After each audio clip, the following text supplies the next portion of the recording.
Bonsoir. C'est une parole brève.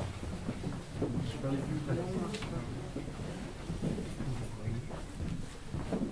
ça. C'est bien? Ça marche pas. Ça marche pas. Pas très fort, oui. Pas très fort. Bon, je vais essayer de l'augmenter. Vous m'entendez quand même? Donc, ce qui nous rassemble, c'est une parole brève. Soyez passants. C'est une des phrases les plus courtes de l'évangile de Thomas, le Logion 42. Donc au cœur de cet évangile qui rassemble non pas des faits, les gestes qu'ont pu accomplir le Christ, mais simplement des paroles. C'est un recueil de paroles. Un peu comme des étincelles tirées du buisson ardent. Chacune de ces paroles peuvent nous éveiller à une compréhension de nous-mêmes, à une compréhension de l'être qui est précieuse. Donc soyez passants.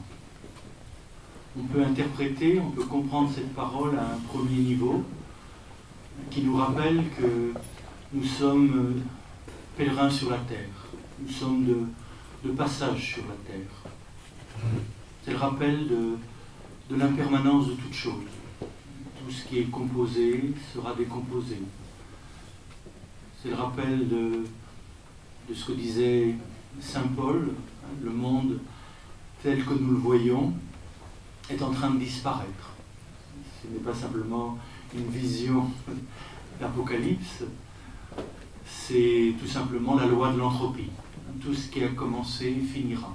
Donc tout passe, tout s'écoule. C'est aussi la grande parole d'Héraclite, 6 siècles avant Jésus-Christ. Tout s'écoule, tout passe. On ne se baigne pas 2 fois dans le même fleuve.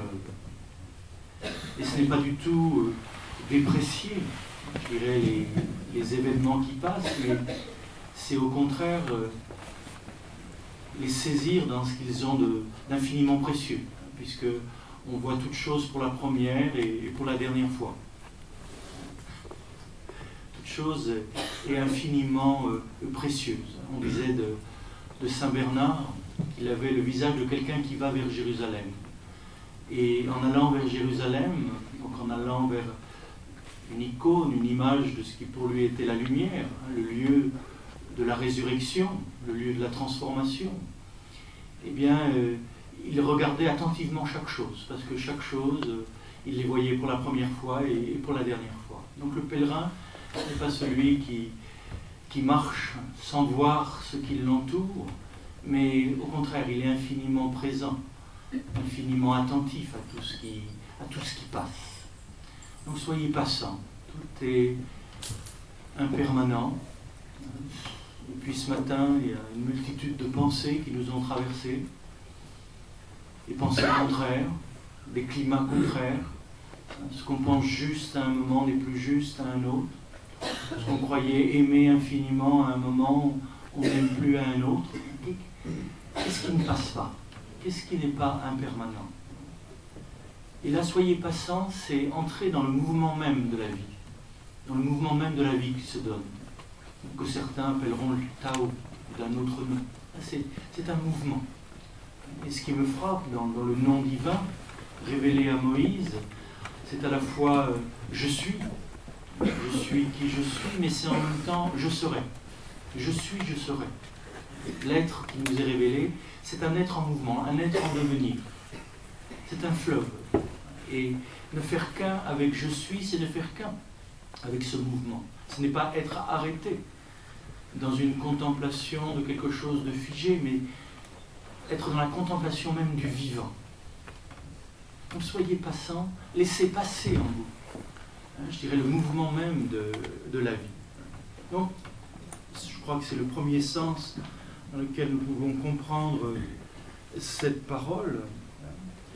Et dans l'évangile de Thomas, je rappelais cette petite histoire que certains d'entre vous connaissent bien, d'un roi qui était un petit peu cyclotimique, donc il passait par des moments d'exaltation et des moments de dépression, et des dépressions proportionnelles quelquefois à l'exaltation qu'il avait pu connaître. Et il cherchait un remède à cet état un peu cyclotimique. Et on trouve une femme qui n'a rien de spécial apparemment, et qui pourtant a connu un certain nombre d'épreuves, d'expériences, mais qui garde une certaine équanimité. On appelle cette égalité d'âme au cœur des tourbillons de son existence. Et on lui demande quel est ton secret. Et là, elle prend l'anneau qu'elle avait au doigt. Elle dit, le secret, il est là, il est dans l'anneau, dans cette petite alliance. Et effectivement, quand on regarde à l'intérieur de l'alliance, il y a simplement écrit ces quelques mots, cela aussi, ça passera. Cela aussi, ça passera. C'est une parole tellement, tellement simple, mais je crois qu'il faut s'en souvenir quand on a mal, quand on souffre. Se rappeler qu'il n'y a pas de douleur éternelle. Vous me direz, quand on a mal, quand on a vraiment mal, ça remplit tout notre univers. Et pourtant, ça passera, ça passera. Il n'y a pas de douleur éternelle. On pourrait dire aussi, au passage, je ne sais pas s'il faut le dire, c'est qu'il n'y a pas d'enfer éternel. Parce que c'est une impossibilité métaphysique, si vous voulez. Un acte fini, même si c'est un acte de refus de la grâce ou du don, un acte fini ne peut pas avoir de conséquences infinies. Bien sûr qu'il y a des conséquences de nos actes. Toute cause produit tel effet. Et de se fermer, de s'enfermer dans l'ego, dans le moi, de se fermer à ce mouvement de la vie qui se donne, bien sûr que ça a des effets. Mais pas des effets éternels. Il n'y a pas de douleur éternelle, il n'y a pas d'enfer éternel, il n'y a pas de souffrance éternelle. Cela aussi, ça passera. Ce sont des images, ce sont des états, ce sont des climats qui passent. Mais de la même façon, il n'y a pas de bonheur éternel, il n'y a pas de plaisir éternel. Et ça aussi, il faut s'en souvenir. Au moment du bonheur, au moment de l'étreinte, au moment de cette joie particulière que l'on peut goûter, de savoir se dire que cela aussi, ça passera. Parce que si on s'y accroche, évidemment, ce sera source de douleur et de souffrance.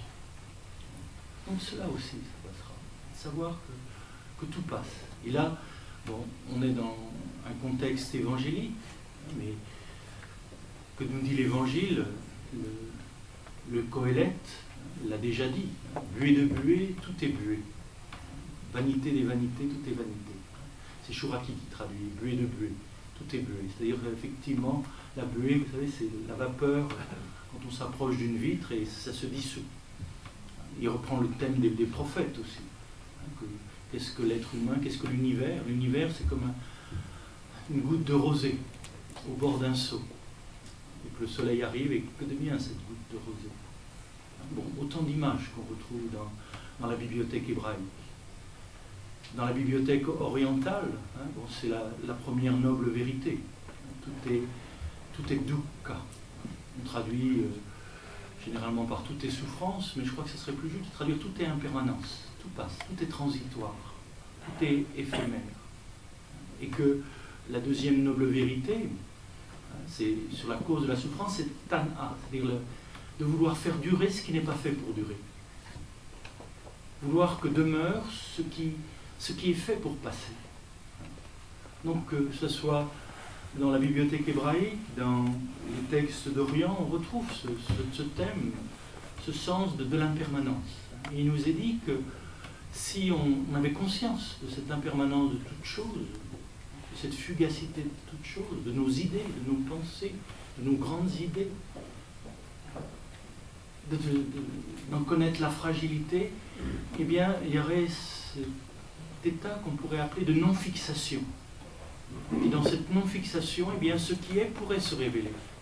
Et ce qui se révélerait, c'est cet écoulement, ce passage de toute chose. Et je crois que soyez passant, on pourrait le comprendre aussi dans un autre sens. Dans le sens soyez passant, c'est soyez pascal. Dans le sens de pécha, vous savez, la Pâque. C'est-à-dire le passage d'une rive à une autre, le passage d'un plan de conscience à un autre, le passage d'une qualité d'amour à une autre qualité d'amour, le passage d'une vie, d'un certain niveau de vie ou d'un certain niveau de réalité à un autre niveau de réalité. Donc là, le mot pessar, littéralement, ça veut dire le saut, faire un saut. Donc soyez passant, soyez capable de faire des bonds, de passer d'un plan de réalité à un autre plan, d'un plan de conscience à un autre. Et notre vie est peut-être une suite de bonds. Et là, on rejoint la grande parole du pèlerin, ultreia, un pas de plus, un pas de plus outre, un pas de plus. Et je trouve, bon, je ne sais pas ce que vous en pensez, mais je trouve que c'est une bonne définition de la spiritualité, un pas de plus. On a tous des définitions religieuses de la spiritualité, mais concrètement, qu'est-ce que c'est que vivre une vie spirituelle? C'est justement être capable de faire un pas de plus, à partir de là où on est, de cet arrêt sur image, ou cet arrêt sur symptôme, ou cet arrêt sur représentation de soi-même, de projection que l'on peut projeter sur nous. Faire un pas de plus, en sortir. Sortir de là, sortir de l'identification à ce qui n'est qu'un moment de notre histoire.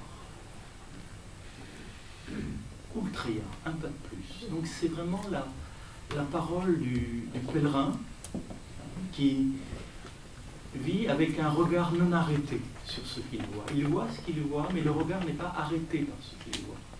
Avoir le regard arrêté par ce que l'on voit, c'est ce qu'on appelle l'idolâtrie.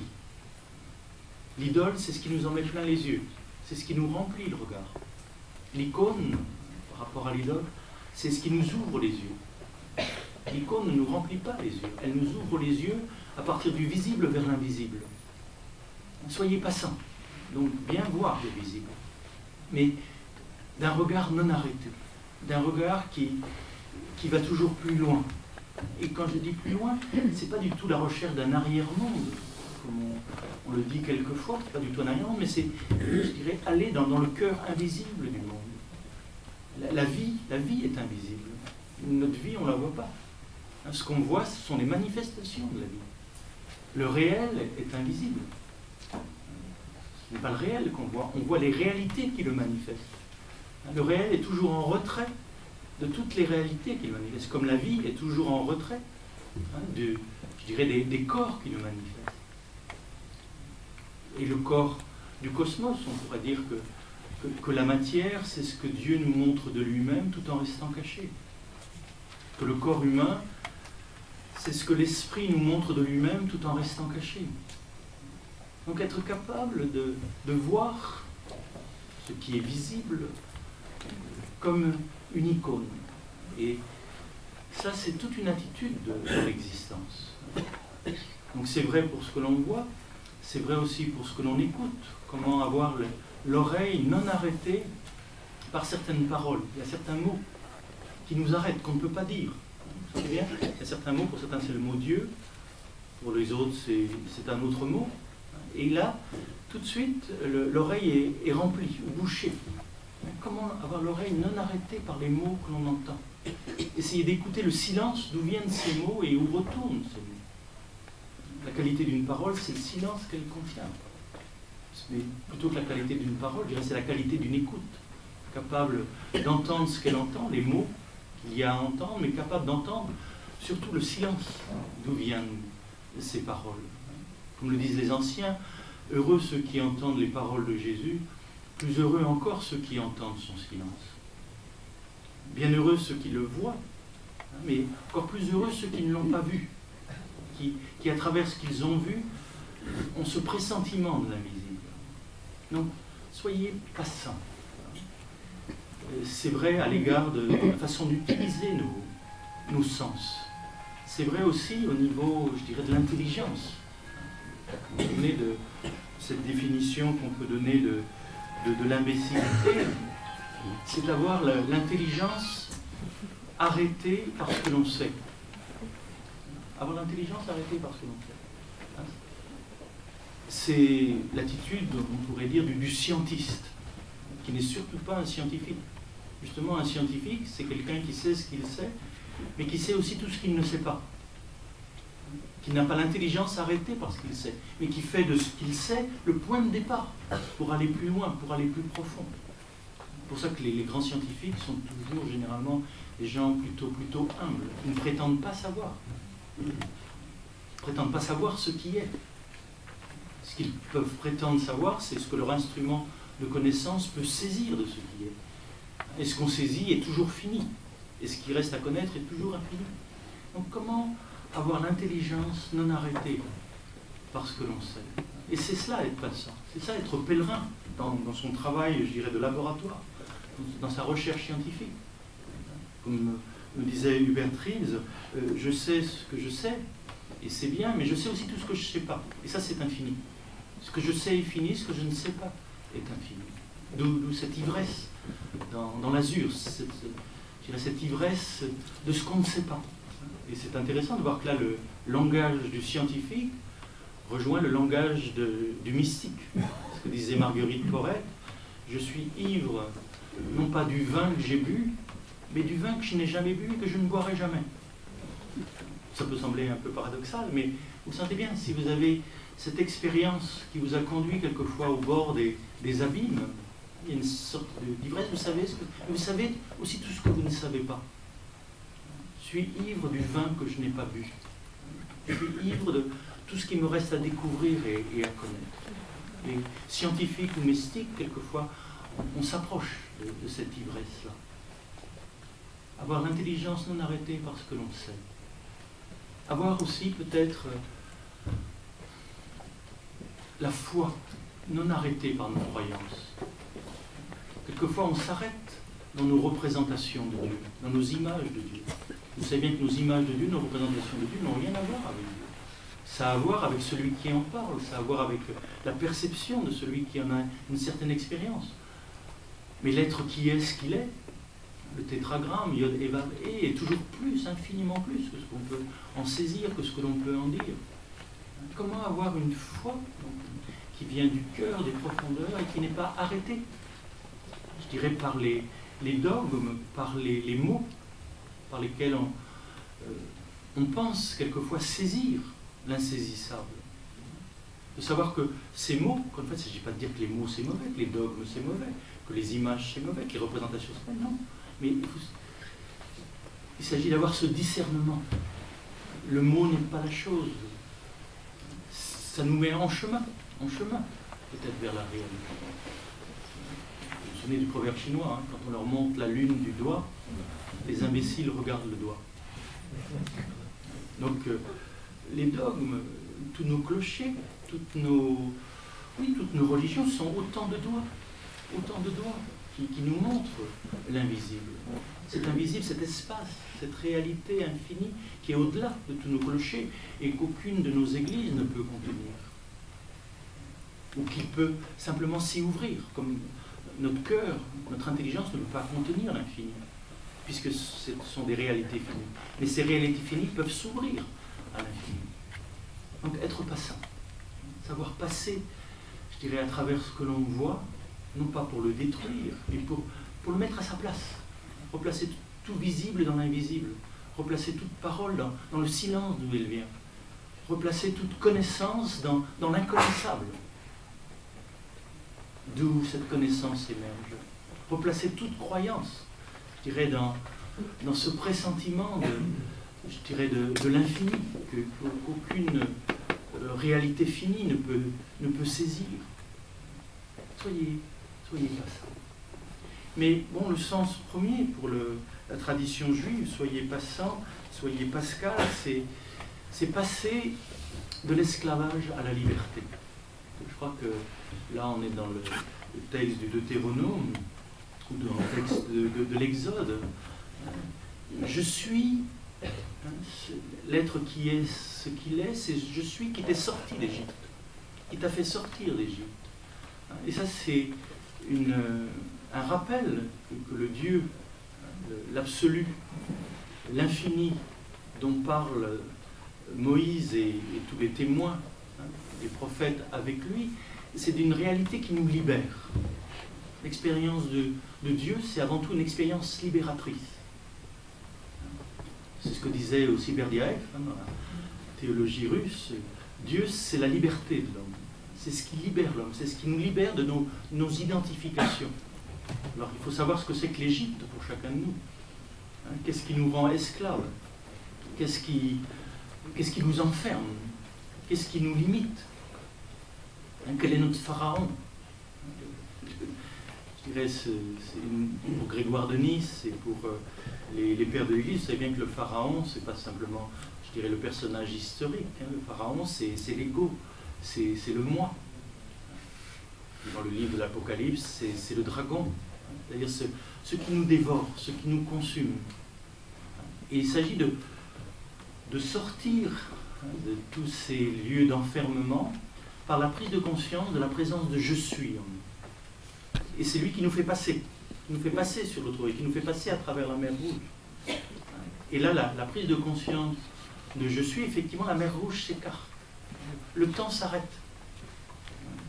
Il y a un passage au-delà du temps.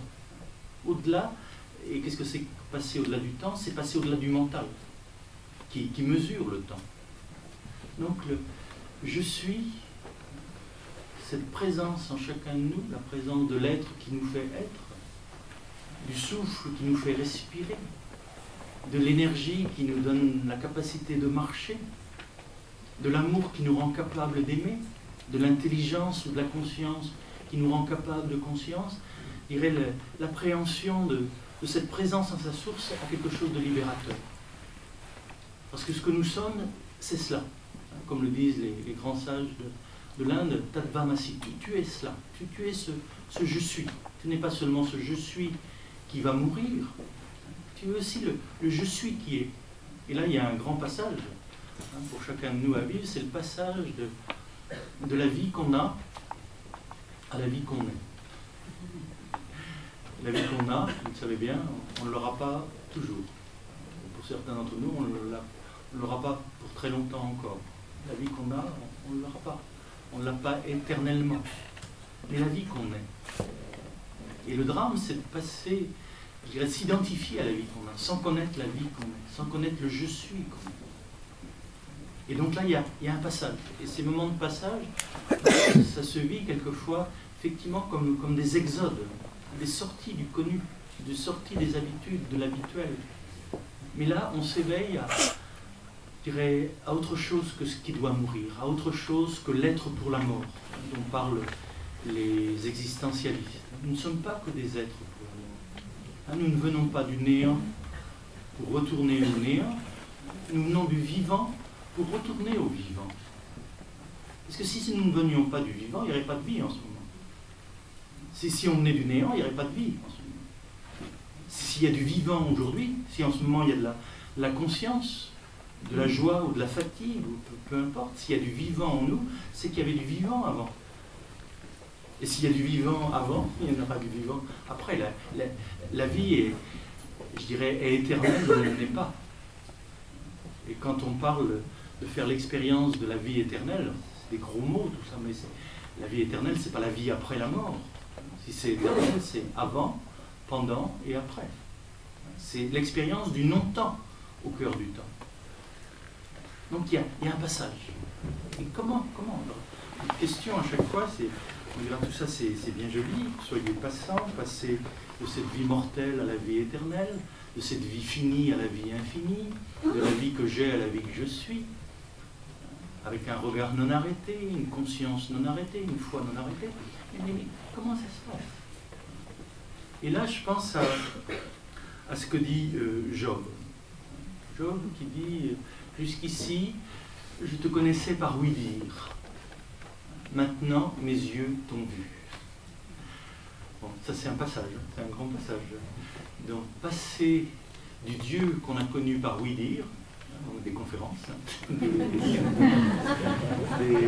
des livres, autant de choses, encore une fois, très intéressantes, et pas du tout inutiles.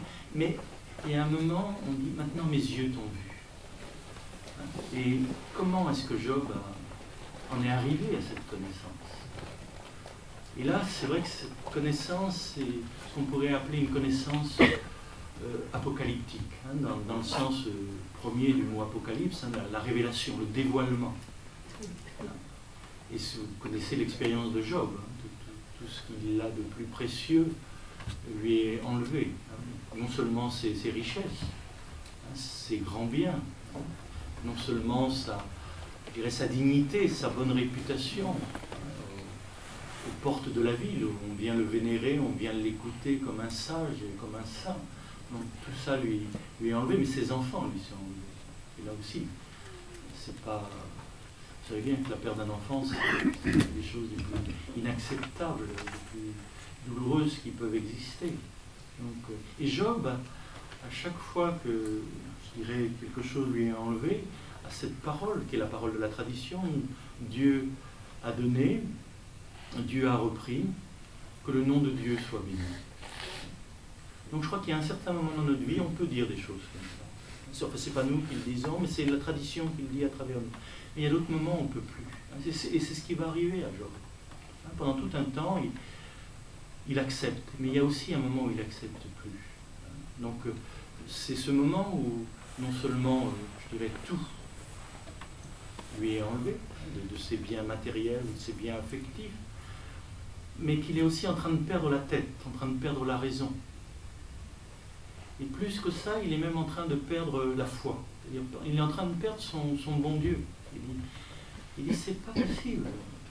C'est pas possible, c'est injuste ce qui m'arrive. Et ses bons amis, hein, vous vous souvenez des amis de Job, là, c'est très intéressant ces amis de Job, parce qu'ils proposent des explications du mal, des explications de la souffrance, qu'on trouve dans toute l'humanité, dans toutes les religions de l'humanité. Le premier ami lui dit, il n'y a pas d'effet sans cause.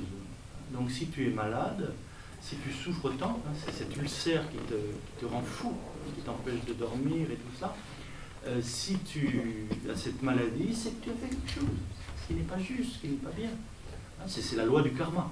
Hein, c'est l'explication qu'on donne quelquefois aujourd'hui, en disant tu t'es fait un cancer, tu t'es fait telle ou telle chose. Alors, vous sentez bien, c'est nos bons amis quelquefois, hein, comment ils nous aident à nous enfoncer davantage. Devant quelqu'un qui souffre, il faut être très prudent quand on parle, mesurer les mots, et nos explications sont quelquefois d'une cruauté inconsciente. Donc, non seulement on souffre, mais on rend l'autre responsable de sa souffrance. Et vous me direz, c'est vrai, il y a des causes, il y a des effets, il faut poser un diagnostic. Et Job dit non. Votre explication peut être vraie à un certain niveau, mais je ne suis pas responsable de tout ce qui m'arrive, et de la maladie dans laquelle je suis, et du deuil dans lequel je vis. Donc il va se révolter. Et il y a d'autres qui vont lui dire, mais tu sais, c'est comme ça que Dieu traite ses amis. Qui aime bien, châtie bien. Je ne sais pas si on vous l'a dit, celle-là, mais c'est dur à entendre. Et là aussi, Job dit non, ça c'est pas possible. Il en retrouve dans la famille de Job quelqu'un comme Thérèse d'Avila. Vous vous souvenez, un jour, il lui arrive toutes sortes d'ennuis, alors qu'elle veut construire un monastère et qu'elle veut quelque chose de bon.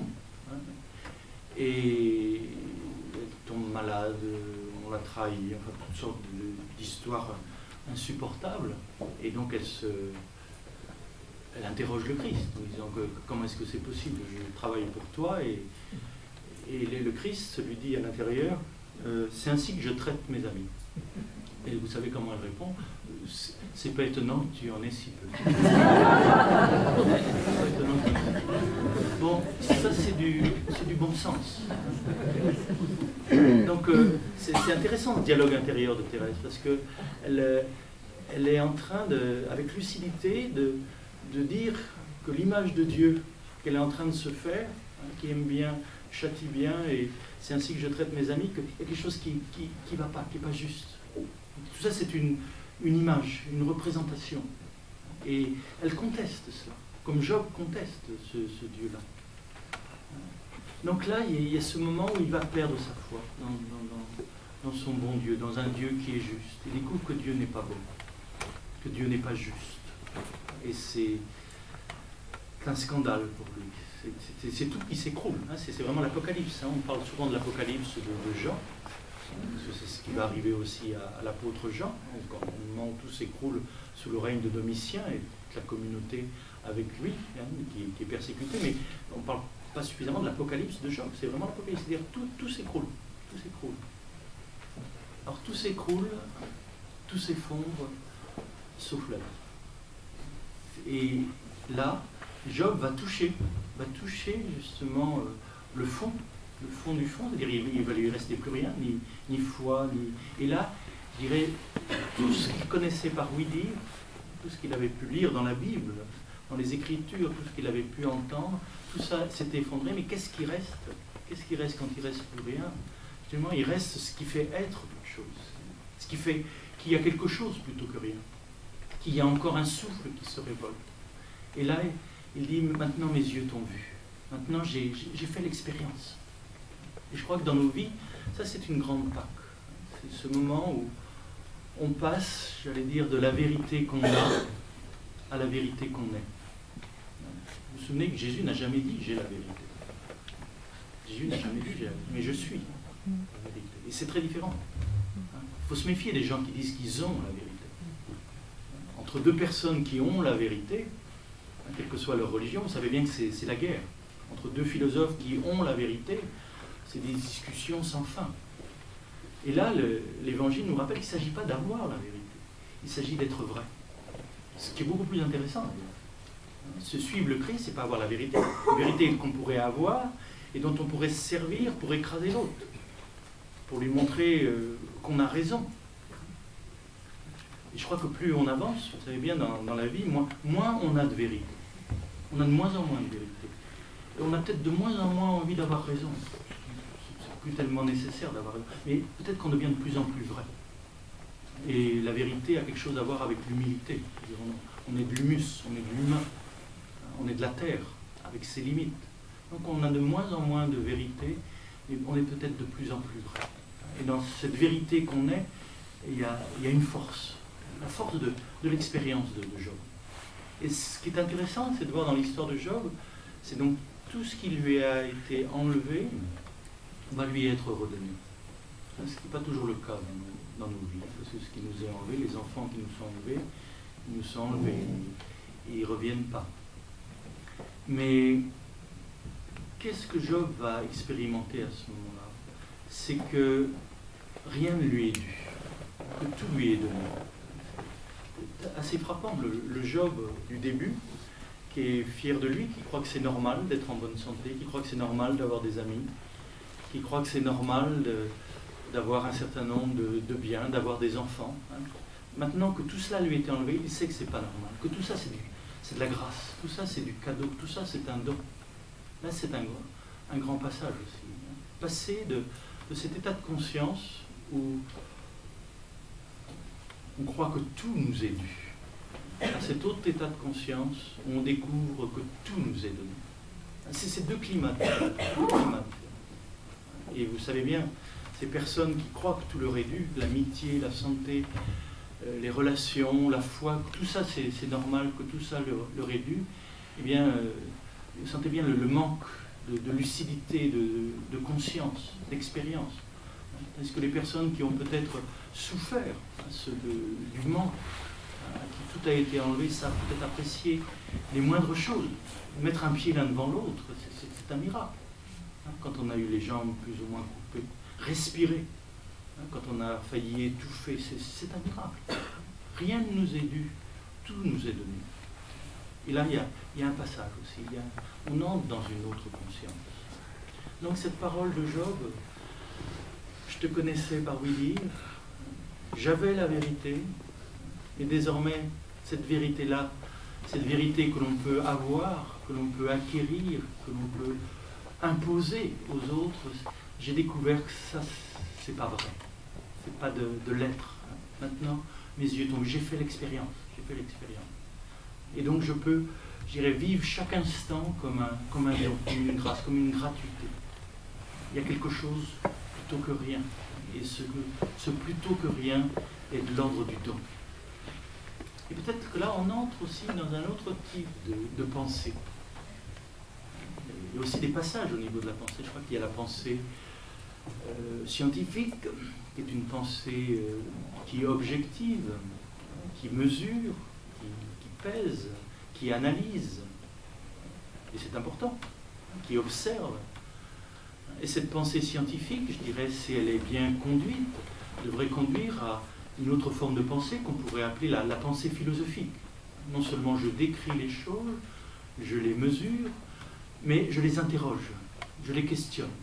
Le propre de la philosophie, c'est pas d'expliquer le monde, d'expliquer les choses, mais c'est de le questionner, c'est de l'interroger, non seulement comment ça fonctionne, mais pourquoi ça fonctionne. On passe du comment au pourquoi. Donc la science devrait, et c'est ce qui se passe généralement chez les personnes à l'intelligence ouverte, à l'intelligence en chemin, la science et la philosophie peuvent se rejoindre. Donc le questionnement sur ce qui est donné et observé. Mais je crois que la philosophie pourrait nous conduire aussi un peu plus loin. Et là, c'est ce passage, je dirais, de la philosophie à la philokalie. Vous savez, le mot philokalie, c'est l'amour du beau, l'amour de la beauté.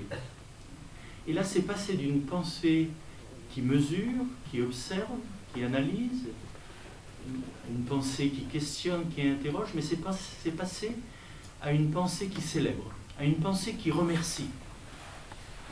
Vous vous souvenez du jeu de mots souvent cité par Martin Heidegger, qui Denken, Danken. Denken, pensée, Danken, remercier. La pensée qui bénit, la pensée qui remercie. Et c'est une forme de pensée, je dirais, je crois, dont on n'a pas exploré toutes les ressources. Parce qu'il y a certaines choses qu'on ne peut comprendre que si on les a remerciées. Il y a certaines choses qu'on ne peut comprendre que si on les a bénies. Vous allez me dire, mais est-ce qu'il faut que je bénisse ma maladie pour la comprendre? Vérifiez. Je crois qu'il y a des événements dans notre existence, des situations, tant qu'on ne leur a pas dit merci, on ne les comprend pas. Comme si, bon, derrière ce merci, vous savez bien, il y a une adhésion. Il y a plus qu'une acceptation. Il y a une façon d'être oui avec, de ne faire qu'un avec. C'est dans cette, je dirais, étreinte avec le réel, cette non-dualité avec le réel, que le réel peut se dévoiler. Donc, tant qu'on n'a pas dit merci à certaines parties de nous-mêmes, à certains lieux de nous-mêmes, il n'y a pas de paix. Tant qu'on n'a pas dit oui à son non, oui à ses refus, oui à ce qu'on peut avoir d'imparfait, perfectible, je crois qu'on ne comprend pas, c'est-à-dire on n'accueille pas ce qui est. Donc, la science, la philosophie, la philokalie. Je crois qu'aujourd'hui, on a beaucoup parlé de la fin de la métaphysique, de la fin de la philosophie, mais je crois que la fin de la métaphysique, la fin de la philosophie, c'est la philokalie. C'est-à-dire c'est la louange. Et ça, c'est un aspect qui a beaucoup frappé dans le livre de l'Apocalypse, donc qui décrit un certain nombre de catastrophes et d'événements, mais en même temps, c'est un livre complètement habité par la louange. C'est-à-dire à travers l'effondrement d'un certain nombre de situations, qu'elles soient personnelles, qu'elles soient collectives ou qu'elles soient cosmiques, à travers cet effondrement, se révèle aussi ce qui est vraiment réel. Je trouve que quand on parle aujourd'hui de l'Apocalypse, on parle toujours de ce qui s'effondre, de ce qui ne va pas, des catastrophes, mais on ne parle pas de ce qui se révèle à travers ces catastrophes. L'Apocalypse de Jean, c'est surtout ça. C'est la révélation, Apocalypsis, c'est l'étymologie même du mot, la révélation de ce qui nous est donné à travers les épreuves de notre existence. Et que ces épreuves soient, encore une fois, personnelles, collectives ou cosmiques. Il y a des catastrophes naturelles. Qu'est-ce qui se révèle à travers ça? Qu'est-ce que ça a à nous dire? Mais ça, on ne peut le comprendre que si on a d'abord accepté l'événement. Tant qu'on le refuse, tant qu'on le fuit, je dirais, l'événement ne peut pas nous dire ce qu'il a à nous dire. Donc c'est important de la philokalie, de savoir décrypter dans le corps du monde, dans les événements, je dirais, celui qui vient, l'être qui vient, l'être qui se révèle à travers cela. Et là, c'est un autre mode de pensée. Il y a une puissance de la louange, il y a une puissance de la bénédiction. Benedicere, vous vous souvenez, c'est dire une bonne parole dessus. Benedicere. Et c'est pour ça que l'Évangile nous dit sans cesse, bénissez, ne maudissez pas. Maudire, c'est mal dire. C'est dire du mal. C'est-à-dire rajouter du mal au mal. Rajouter de la plainte au malheur. Rajouter de la culpabilité à la souffrance. Bénissez, ne maudissez pas. Soyez capable de dire une bonne parole sur ce qui vous arrive. Ça ne veut pas dire que ce qui vous arrive, c'est bien, que c'est bon, mais que il faut peut-être d'abord l'accepter pour que ça soit transformé. Donc ce passage de la malédiction à la bénédiction, ça aussi c'est un grand passage, c'est une grande Pâque. Bon, au niveau de la connaissance, il y a différents passages, mais je crois qu'aussi au niveau de notre façon d'aimer, c'est-à-dire au niveau affectif, là aussi il y a des passages. Et là, il y a dans l'épître de Saint Jean, enfin, il y a des paroles qui sont à la fois tellement simples et tellement difficiles à vivre. Hein. Vous vous souvenez, dans la première épître de Saint Jean, il est dit, nous savons que nous sommes passés de la mort à la vie parce que nous aimons nos frères. Donc la Pâque, la résurrection, c'est être capable d'aimer. Il ne suffit pas d'exister. C'est bien d'exister, mais il faut être vivant. Là, c'est aussi un passage de l'existence à la vie. Une existence vivante. C'est bien de vivre, mais c'est encore mieux de vivre consciemment. Donc l'existence est animée par la vie. La vie peut être habitée par la conscience. Donc c'est bien de vivre consciemment. Mais je dirais, l'essence même de cette existence, de cette vie et de cette conscience, c'est peut-être l'amour. C'est encore mieux d'aimer. Parce que là, on entre dans une qualité de vie qui est le monde de la relation. Et que c'est peut-être à ce niveau-là que le secret de l'existence se révèle. Donc, celui qui n'aime pas, c'est toujours ce que dit Saint Jean, celui qui n'aime pas demeure dans la mort. C'est des paroles dures, ça. Celui qui n'aime pas demeure dans la mort. Il n'est pas vivant. Il a les apparences de la vie, il se maintient, il fonctionne. Il fonctionne, oui. Mais je dirais ce qui donne le goût de la vie, la saveur de la vie, c'est encore une fois, c'est l'amour qui l'habite. Notre vie ne vaut que par l'amour qui l'informe, par la compassion qui l'éclaire. Et il nous est bien rappelé aussi chez Paul de Tarse que tout passe. Seul l'amour ne passera pas. C'est-à-dire que la seule chose qui ne passera pas, c'est ce qu'on a donné. La seule chose qu'on ne peut pas nous enlever, c'est ce qu'on a donné. C'est pour ça que, bon, après tout, on ne sait pas aimer, mais mieux vaut mal aimer que pas aimer du tout. Et qu'il ne faut jamais regretter finalement d'avoir aimé. Parce que ça, au moins, c'est pas perdu. Ça, c'est l'amour qu'on a donné, on ne peut plus nous le prendre. C'est déjà de la vie éternelle, c'est déjà du don. Vous sentez bien au niveau métaphysique, qu'est-ce qui nous est révélé à travers nos petits actes d'amour imparfait? C'est que à l'origine de l'être, il y a le don. Le don est antérieur à l'être. Bon, là, je fais que évoquer, vous savez, tous ces courants de phénoménologie contemporaine, soit chez Marion ou chez Michel Henry, qui rappellent que le don est antérieur à l'être. S'il y a de l'être, c'est parce qu'il y a le don de l'être. Et que par nos actes d'amour, on rejoint l'origine de l'univers. On rejoint le don de l'être. On rejoint ce qui fait être tout ce qui est. C'est pour ça que chaque petit acte de tendresse, d'amour, de patience, je dirais, c'est de l'éternité retrouvée. Tout ce qu'on fait sans amour, c'est du temps perdu. Tout ce qu'on fait avec amour, c'est de l'éternité retrouvée. C'est du ciel retrouvé, c'est du vivant retrouvé. C'est du vivant retrouvé. C'est du je suis retrouvé. C'est de l'être retrouvé. Bon, mais là, on touche un domaine, dès qu'on parle d'amour, de quel amour il s'agit? Parce que là aussi, il s'agit de passer sans cesse d'une forme d'amour à une autre forme d'amour. De l'amour qui assoit à l'amour qui est source. Il y a tellement de soif dans nos âmes, tellement de demandes, tellement d'attentes. Vous savez bien que c'est un autre monde, hein, quand l'amour n'est pas simplement une attente, une soif, mais que l'amour devient capable de don. Il y a l'amour soif et il y a l'amour soif. Et là, bon, comment passer de l'un à l'autre?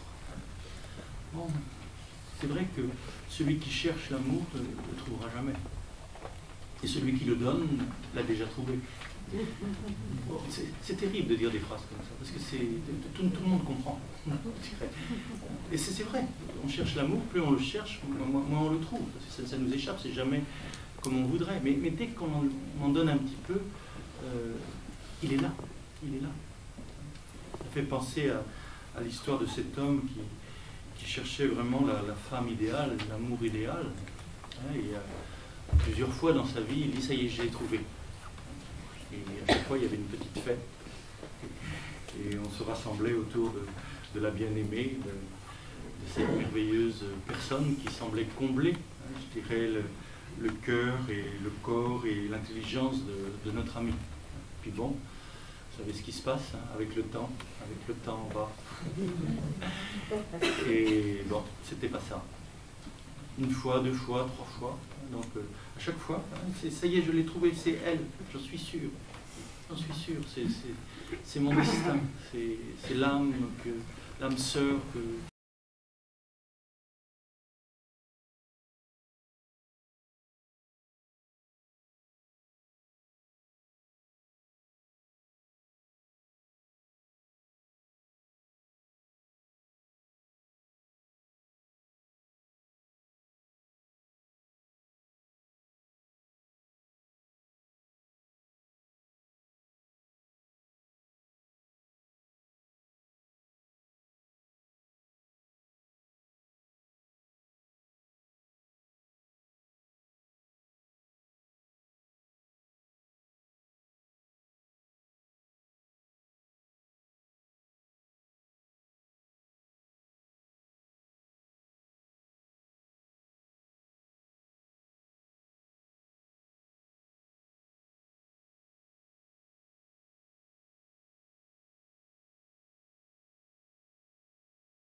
prédestiné. Et à chaque fois avec cette même foi, cette même intensité. Donc les amis, à partir d'un certain moment, hein, au bout de la 5e, on n'y croit plus tellement. Et puis il y a un moment où, de nouveau, il dit, ça y est, cette fois, c'est vraiment vrai. Et puis peu de temps après, de nouveau la même chose, cette personne est partie. De nouveau, ses amis, tu vois bien. Il dit, si, cette personne-là, c'est vraiment la femme idéale. Je l'ai vraiment trouvée. Mais le problème, c'est qu'elle aussi, elle cherchait l'homme idéal. Bon. Excusez-moi, tout ça, c'est des histoires idiotes, mais c'est notre vie quotidienne. On est sans cesse à la recherche d'un idéal. Et ce qu'on aime, c'est une image de l'autre. C'est pas l'autre. Et là, il y a un drôle de passage. À ce moment où on découvre que l'autre ne répond pas à notre attente, qu'il déçoit notre attente. Et c'est là qu'on voit si on l'aime vraiment pour lui ou si on aimait l'image qu'on avait de lui. Et là, il y a un passage. C'est le moment peut-être où on choisit vraiment l'autre. Peut-être que, effectivement, là, on n'est plus fasciné, on n'est plus dans la fusion, mais on est dans la rencontre d'une altérité. Et là, cet amour devient à ce moment-là une alliance. Comme disait Rilke, de deux sujets qui s'inclinent l'un devant l'autre. On n'est plus dans la fascination, dans la séduction, mais on est vraiment dans la relation et dans l'alliance. Vous sentez bien dans nos vies, on passe sans cesse d'un niveau de conscience à un autre, d'un niveau d'intelligence, d'un niveau de pensée à un autre, mais aussi d'une qualité affective à une autre. Et que, alors peut-être que on va devenir capable d'aimer justement l'altérité de l'autre, de pas seulement aimer le même. Vous savez bien, ce qu'on aime chez les autres, c'est ce qui nous ressemble. C'est ce qu'on comprend. Quand on dit que quelqu'un qu'il est intelligent, généralement ça veut dire qu'il pense comme moi. C'est très rare d'entendre quelqu'un qui dit d'une personne qui pense le contraire de ce que vous pensez, vous affirmiez, que vous reconnaissiez son intelligence. Donc l'accès à l'altérité, c'est vraiment la maturité. Cette filia dont on parle dans ces différents types d'amour. Cette reconnaissance de l'amour de l'autre. Et puis, l'Évangile semble nous inviter à quelque chose qui va encore plus loin, l'amour de l'ennemi. Donc l'amour de ce qui ne nous aime pas, l'amour de ce qui nous menace, de ce qui nous fait peur, de ce qu'on considère comme mauvais, comme impur. Ça, c'est pas simple. Que ce soit l'ennemi extérieur ou l'ennemi à l'intérieur, mais c'est quelquefois lié. Je crois que les parties de nous-mêmes qu'on n'accepte pas, eh bien on les reconnaît, on les projette beaucoup chez les autres. Ça, c'est de la petite psychologie. Mais justement, apprendre à aimer ce qui ne nous plaît pas, ce qui nous est hostile. Et ça me fait penser, là aussi, à une recherche scientifique tout à fait contemporaine, vous savez, sur les fourmilières. Vous savez, dans une fourmilière, il y a 70% de travailleuses, de fourmis qui travaillent. Et il y a 20% de gardiens qui gardent la fourmilière par rapport aux obstacles ou qui préviennent, enfin dans leur langage. Et puis, alors 70% plus 20%, ça fait 90%. Il reste encore 10%. Qu'est-ce que font ces 10% en plus? Et paraît-il qu'ils sèment la pagaille,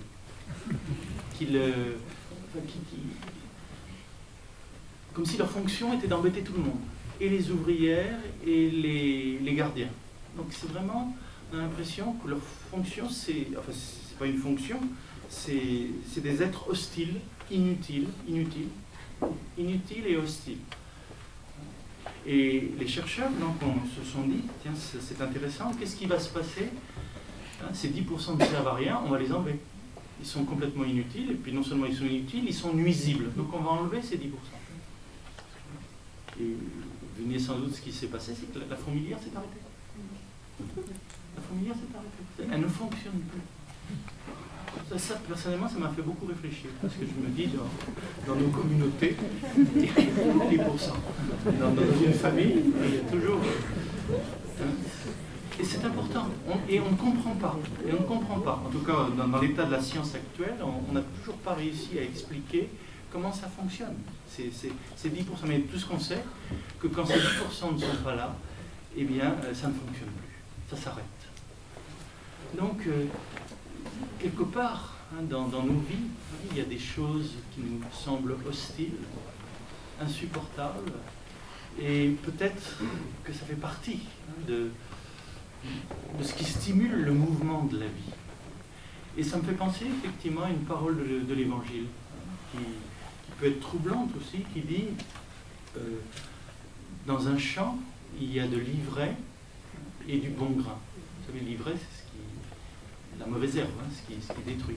Et Jésus dit, n'arrachez pas l'ivraie. Attendez l'heure de la moisson.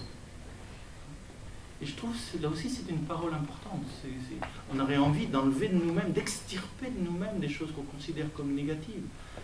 Et là, ce qu'il semble être dit, c'est qu'il faut les laisser croître jusqu'à l'heure où justement le bon grain va faire son œuvre et justement empêcher l'ivraie de continuer et de prendre la place dans le champ. Mais il faut avoir une drôle de confiance dans la vie.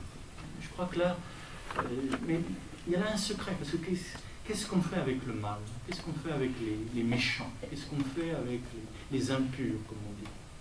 Et que les sociétés, je dirais, qui perdurent, ce sont les sociétés qui ont été capables d'assumer, je dirais, dans leur rang, je dirais, de donner une place à l'autre, à celui qui fonctionne autrement, qui croit autrement, qui aime autrement. Et les sociétés qui ont voulu enlever tous les impurs, tous ceux qui ne pensent pas pareil, tous ceux qui ne sont pas les mêmes, là, ont dépéri. Donc là, peut-être qu'il y a quelque chose aussi, un passage de l'amour du même, l'amour de l'autre qui me ressemble.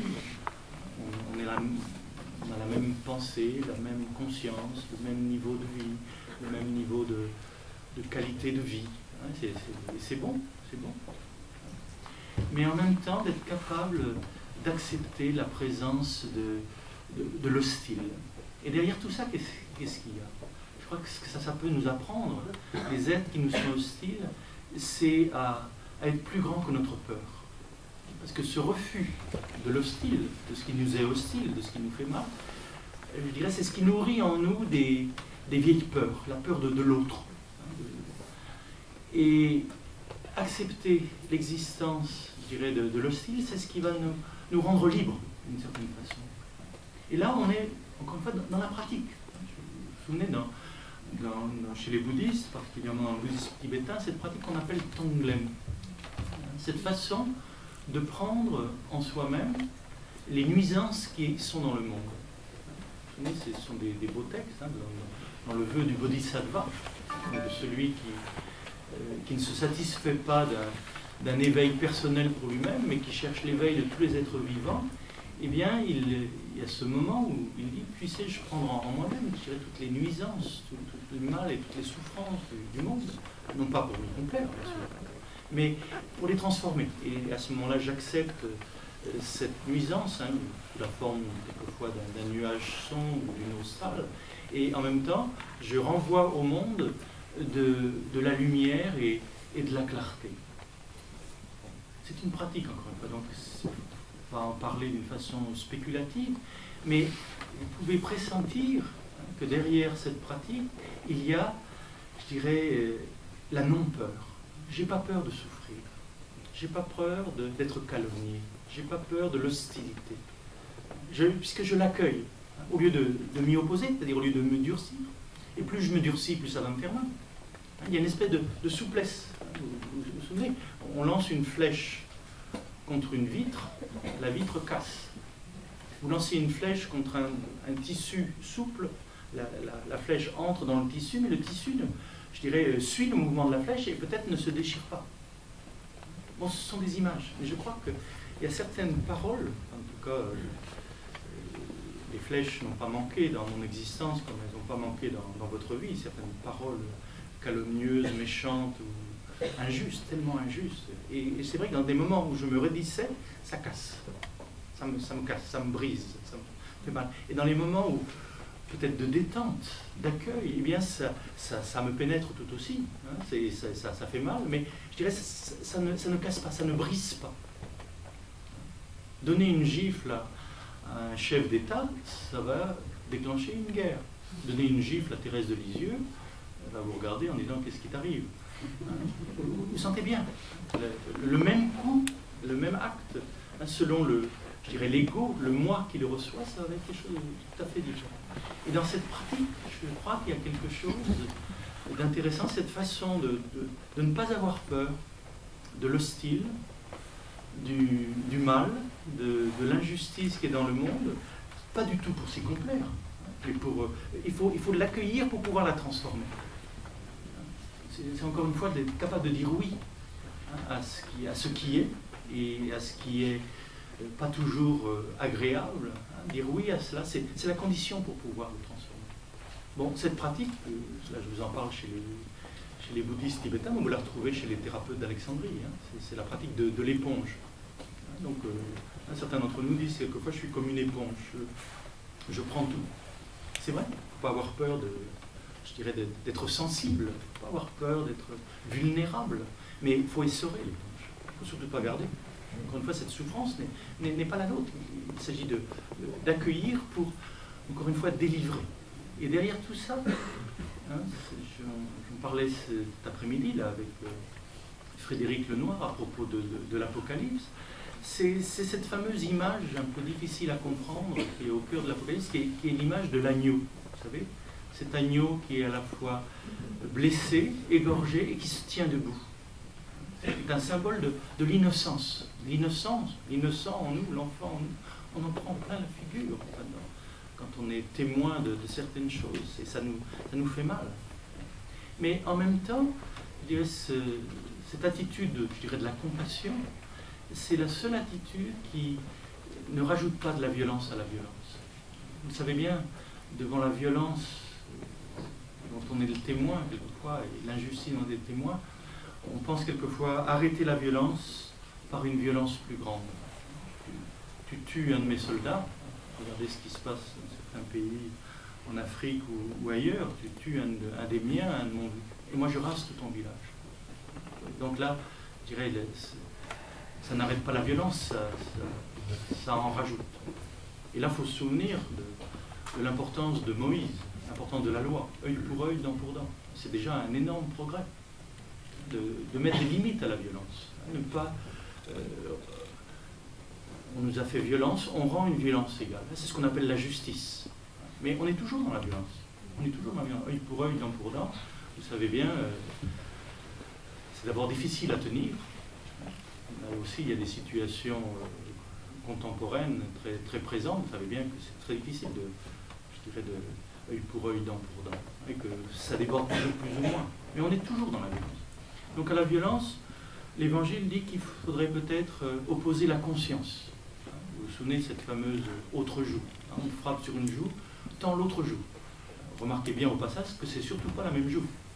Qu'il n'y a aucune complaisance. Il s'agit de tendre l'autre joue, c'est-à-dire se positionner autrement. Éveiller la conscience chez l'autre. Mais ne pas prendre la fuite. Souvent on parle de la non-violence. Certains se disent non-violents, alors qu'ils ne sont pas du tout non-violents, ils ne sont pas courageux. Ils prennent la fuite.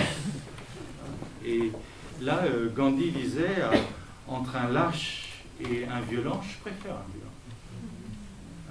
Donc, la non-violence, ce n'est pas du tout fuir. Je dirais, la violence, c'est y faire face. Mais y faire face sans en rajouter. Y faire face avec conscience, en cherchant à éveiller la conscience. Bon, vous me direz, ça marche quelquefois, c'est tout le travail de la diplomatie, hein, tout le travail de la parole. Hein, il s'agit d'exprimer plutôt que les armes. Hein, tant qu'on peut se parler, les coups hein, sont rentrés et les armes, quelquefois, attendent. Mais vous savez bien que ça ne marche pas toujours. Et répondre à la violence par la conscience, on sort du mécanisme action-réaction, hein, mais on est toujours dans la vulnérabilité.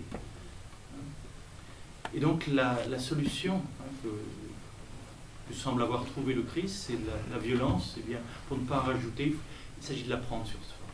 Là, on sort du cycle mimétique, donc, qui est bien décrit par René Girard. C'est-à-dire, on la prend sur soi. Et encore une fois, pas pour s'y complaire. Pour la transformer, c'est de l'alchimie. Et ça, c'est symbolisé par cette image de l'agneau égorgé et debout. C'est-à-dire, c'est pas un mouton couché. C'est pas un mouton couché.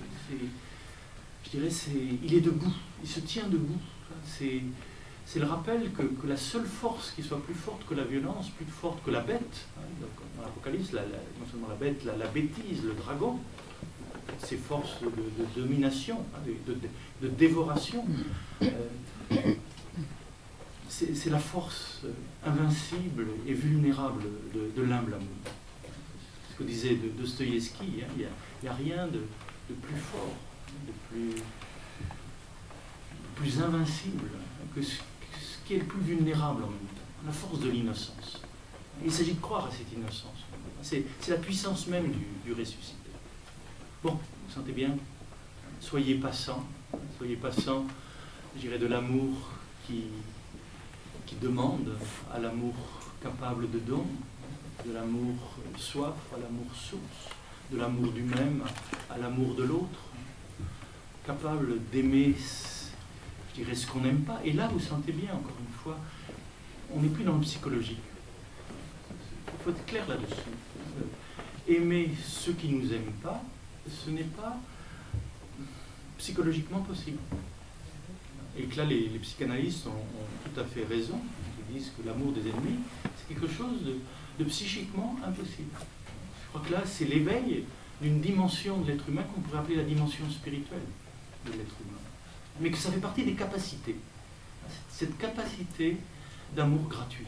On parlera de la grâce, c'est-à-dire d'aimer gratuitement. Et en même temps, vous sentez bien, on n'est pas loin aussi de ce que disait Lacan, qu'il y a en nous un désir, je dirais, sans objet. Un désir qui n'est pas comblé par un objet désirable. C'est-à-dire un désir pur, quelque chose qui n'est pas fait pour de l'objet, qui ne peut pas être comblé par de l'objet. C'est comme s'il y avait en nous un désir infini que l'infini seul pouvait combler. Et ça aussi, vérifier, c'est dans ces moments d'amour gratuit, d'amour pour rien, une fois des choses tellement simples et discrètes, c'est dans ces moments-là, on touche une espèce de plénitude d'être. C'est mystérieux, mais c'est dans ces moments-là qu'on devient des êtres humains accomplis. Comme si l'accomplissement de la nature, c'était la grâce. Comme si l'accomplissement de notre nature, c'était d'être capable de gratuité, capable de don. Et que le don, c'est notre participation à l'être de Dieu. Et plus encore que le don, c'est le pardon. Qui peut pardonner si ce n'est Dieu seul? Là aussi, le passage de la rancune, de la rancœur au pardon. Là, c'est aussi un grand lieu de passage. Mais peut-être que c'est bon de se souvenir que pardonner, c'est divin. Et pardonner, qu'est-ce que c'est? C'est de ne pas s'enfermer soi-même dans les conséquences de ses actes. C'est ne pas identifier l'autre aux conséquences négatives de ses actes. C'est pas enfermer l'autre dans le connu, pour parler le langage du Krishnamurti, que l'autre, ce qu'on en connaît, c'est pas tout de lui. Il est il nous a menti, mais il n'est peut-être pas que menteur. Il nous a trahis, mais il n'est peut-être pas que traître. Ne pas enfermer l'autre dans les conséquences de ses actes, ne pas l'enfermer dans son karma, d'une certaine façon.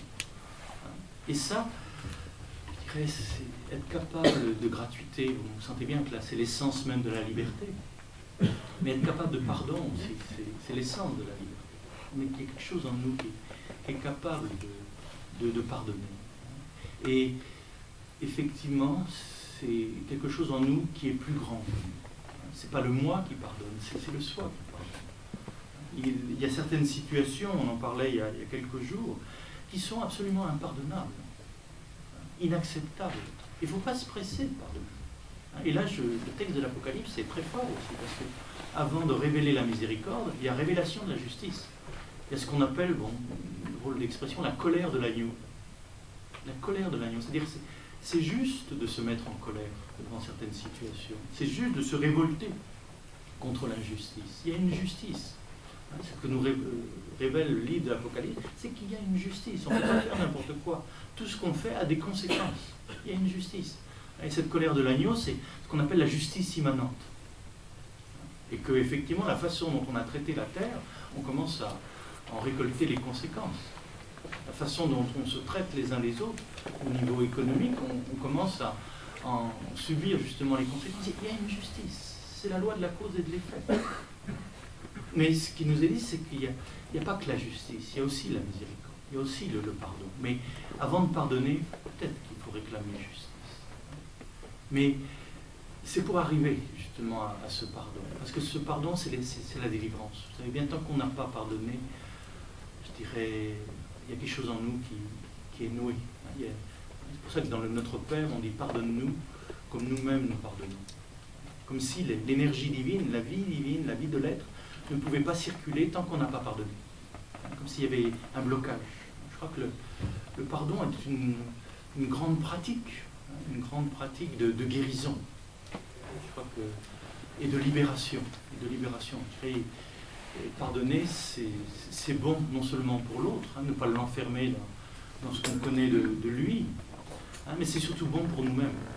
Parce que tant qu'on n'a pas pardonné, il y a un poids, il y a un nœud. Mais bon, c'est prendre conscience que par moi-même, je ne peux pas. Après ce que j'ai vu, ce que je sais, je ne peux pas. Psychiquement, c'est pas possible. Et là, je fais appel, ce qui est en moi est plus grand que moi. Et là, on retrouve, là aussi, un penseur comme Paul Ricoeur, qui dit que le drame de l'homme contemporain, c'est qu'il n'a pas de conscience plus haute que sa propre conscience. C'est-à-dire d'une certaine façon, il n'y a que la conscience humaine pour nous juger. Et que on risque d'être enfermé dans cette mauvaise conscience, ou dans cette conscience limitée. Et que le rôle, normalement, des religions, c'est de rappeler qu'il y a une plus haute conscience. C'est de rappeler cette belle parole de Saint Jean, que j'aimerais entendre le jour proche de ma mort. Si ton cœur te condamne, Dieu est plus grand que ton cœur. Une parole simple, ça aussi, mais qui nous rappelle que si notre conscience nous condamne, il y a une conscience plus haute, qui nous connaît mieux que nous-mêmes, qui connaît mieux, je dirais, les tenants et les aboutissants de nos actes. Celui qui comprend tout, pardonne tout. Il y a en nous un lieu de connaissance, de compréhension, qui est capable de replacer nos actes à leur place. Si ton cœur te condamne, Dieu est plus grand que ton cœur. C'est ce que dit aussi le livre de l'Apocalypse. Il y a une justice, tu dois assumer les conséquences de tes actes. Et le monde doit assumer les conséquences de ses actes. Donc il y a un certain nombre de catastrophes, un certain nombre d'événements on récolte ce qu'on a semé. On récolte ce qu'on a semé. Mais je dirais, c'est pas la fin de tout. C'est pas la fin de tout. Il y a plus profond, il y a plus grand. Et qu'il y a une conscience plus haute qui fait que, à travers ces catastrophes, à travers je dirais, ce qu'on récolte comme conséquence de nos actes, il y a peut-être aussi une issue. On n'est pas enfermé, on n'est pas en enfer, on n'est pas enfermé dans l'être pour la mort, on n'est pas enfermé dans le karma, on n'est pas enfermé dans les conséquences de notre acte. Il y a une issue, il y a une ouverture. Et cette ouverture, c'est ce qu'on appelle le pardon. Par-delà le don, cette capacité de donner. Donc là aussi, c'est un drôle de passage. Et si ça vous est arrivé, je crois que ça nous arrive tous à un moment ou à un autre, on est capable de pardon, vous sentez bien ce qui se passe dans le corps. C'est pas seulement dans le cœur, c'est quelque chose qui se passe, quelque chose qui se dénoue, quelque chose qui recommence à respirer. Mais tant qu'on n'a pas pardonné, ça, c'est quelque chose de noué. Et ça, c'est un drôle de passage. Le passage du nœud au dénouement. Soyez passants à travers ces rancunes, à travers tout ce qui a été vécu, tout ce qui nous a blessés.